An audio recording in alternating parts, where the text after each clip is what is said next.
પરિવાર હોટલની અંદર ચા નાસ્તો કરવા જાય અને બહાર પાર્ક કરેલી ગાડીમાંથી ચીજ વસ્તુઓ ચોરાઈ જાય. ઘણી વખત તો અવાવરું હાઈવે ઉપર જ છરી બતાવી અને લૂંટ કરતી આખી જે કંજર ગેમ હતી એ પોલીસના જબ્બે ચડી છે. ઘટના એવી છે કે મધ્યપ્રદેશની આ આખી ટોળકી અમદાવાદના અનેક હાઈવે ઉપર સક્રિય હતી અને સાથે જ પોલીસથી બચવા માટે અનેક સાવધાનીઓ પણ રાખતી હતી.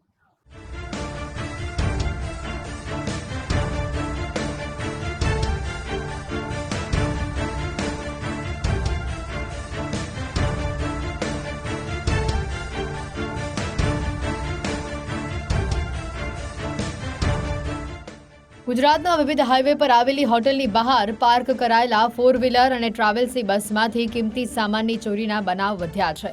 તો કેટલાક અવાવરૂ સ્થળ પર એકલ દોકલ જતા વાહન ચાલકોને રોકીને લૂંટી લેવાના પણ અનેક બનાવો સામે આવ્યા હતા. સુરેન્દ્રનગર પોલીસે ટેકનિકલ તપાસ અને ચોક્કસ માનવ બાતમીના આધારે અનેક ગુનાઓને અંજામ આપનારી પરપ્રાંતીય કંજર ગેંગના 3 સભ્યોને ઝડપી પાડ્યા છે.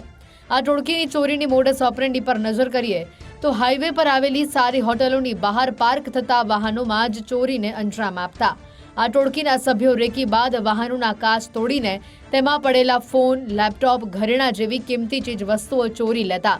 જ્યારે ટ્રાવેલ્સ બસમાંથી મુસાફરો ચા નાસ્તો કરવા ઉતરે ત્યારે બેગ લઈને છૂમંતર થઈ જતા. આ વધતા ગુનાઓને ઉકેલવા સુરેન્દ્રનગર પોલીસે કેટલીક હોટલો પરથી મેળવેલા સીસીટીવી ફૂટેજને જપ્ત કરી તેમાં તપાસ હાથ ધરી અને ચોક્કસ બાતમીના આધારે લીંબડીના જાખણ ગામના પાટિયા પાસે વોચ ગોઠવી. બાતમી મુજબની કાર આવતા જ તેને રોકીને મધ્યપ્રદેશથી કંજર ગેંગના 3 રીઢા ગુનેગારોને ઝડપી લેવામાં આવ્યા. આ 3 શાતિર ગુનેગારોમાં અરબાઝ ખાન, ગુલઝાર ખાન મુલતાની, અલ્લા રખા, હસન ખાન શાહ અને સદામ ગફુર ખાનની ધરપકડ કરવામાં આવી છે. આ શાતિર ચોર ટોળકી પાસેથી એક કાર, 4 મોબાઈલ ફોન અને રોકડ રકમ મળીને 5,90,000નો મુદ્દામાલ જપ્ત કરાયો છે. આ ટોળકીના સભ્યો ચોરી સમયે સીસીટીવી ફૂટેજથી બચતા તેમજ ચોરી સમયે મોબાઈલ ફોનનો ઉપયોગ કરવાનું ટાળતા હતા. આ ગેંગના 3 લોકોને પોલીસ દ્વારા અત્યારે પકડવામાં આવ્યા છે. જે મુખ્ય આરોપી છે, આનો એકનું નામ છે અરબાઝ ખાન સન ઓફ ગુલરાજ ખાન ગની ખાન મુલતાની, એ મનાવર ધાર જિલ્લાના એમપીનો છે. બીજો આરોપી છે અલારક ખાન, એ પણ ધાર જિલ્લા એમપીનો નિવાસી છે. અને ત્રીજો આરોપી છે સદામ, એ પણ ધાર એમપીનો નિવાસી છે.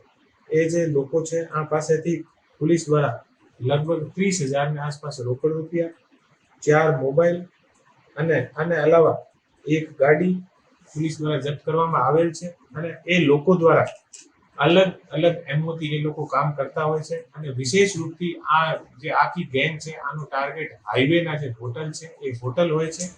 આ ઝડપાયેલા 3 શખ્સો વિરુદ્ધ વઢવાણ, લીંબડી, બગોદરા પોલીસ મથકમાં ચોરી સહિત હાઈવે પર વાહન ચાલકોને માર મારીને લૂંટી લેવાના 9 જેટલા ગુનાની કબૂલાત કરાઈ છે. સુરેન્દ્રનગર લોકલ ક્રાઇમ બ્રાન્ચના જવાનોએ કંજર ગેંગના સભ્યોને ચોરી સમયે મળેલી ઇલેક્ટ્રોનિક ચીજ વસ્તુઓ સહિતની કિંમતી સામાન કોને વેચતા તે આગામી પૂછપરછ દરમિયાન સ્પષ્ટ થશે. આ ચોર ટોળકીના ફરાર અને અન્ય સભ્યો આ સાથે અગાઉ આચરેલા ગુનાની વિગતો પૂછપરછ દરમિયાન સામે આવશે. જે પોતાની ગાડી હોય છે જેથી લૂંટ કરીને અને એ લોકો નીકળતા હોય, આ પછી યદી કોઈ એ લોકો ટોલ ક્રોસ કરતા હોય અને આના નંબર કોઈ પણ કેમેરામાં આવી જાય યા ટોલ પર આવી જાય તો આ પછી એ લોકો તુરંત પોતાની ગાડીના જે નંબર પ્લેટ છે આ પણ અંદર બીજી રાખે છે અને નંબર પ્લેટ એ લોકો ચેન્જ કરી લેતા હોય છે. આ રીતે બહુ શાતિર ગેંગ છે. અને અત્યારે પોલીસ દ્વારા સુરેન્દ્રનગરના જે 2 પોલીસ સ્ટેશનના જે ગુના છે, એક વઢવાણનો જે ગુનો છે અને એક બીજા પોલીસ સ્ટેશનનો ગુનો છે, એ જે છે અત્યારે આનું ડિટેક્શન કરવામાં આવેલ છે. અને અલાવા બાગોદરા પોલીસ સ્ટેશનમાં પણ અત્યારે ગુનો દાખલ થયો છે. આ ગુનો પણ અહીંયાથી ડિટેક્શન કરવામાં આવ્યો છે. અને અલાવા આ જે ગેંગ છે આને દ્વારા અલગ અલગ જગ્યાએ હાઈવે ઉપર જે ગુના કર્યા છે આની કબૂલાત પણ આ જે ગેંગ છે આને દ્વારા કરવામાં આવેલ છે. ગુજરાતની સાથે જ કંજર ગેંગના સભ્યોએ મધ્યપ્રદેશમાં પણ ચોરી અને લૂંટના અનેક બનાવ આચર્યા હોવાની શક્યતા નકારી શકાય તેમ નથી. આ ચોર ટોળકી ગુના આચરવા સમયે મોબાઈલ ફોન વાપરતી ન હોવાથી ટેકનિકલ એનાલિસિસમાં કોઈ શંકાસ્પદ ગતિવિધિ મળી ન હતી.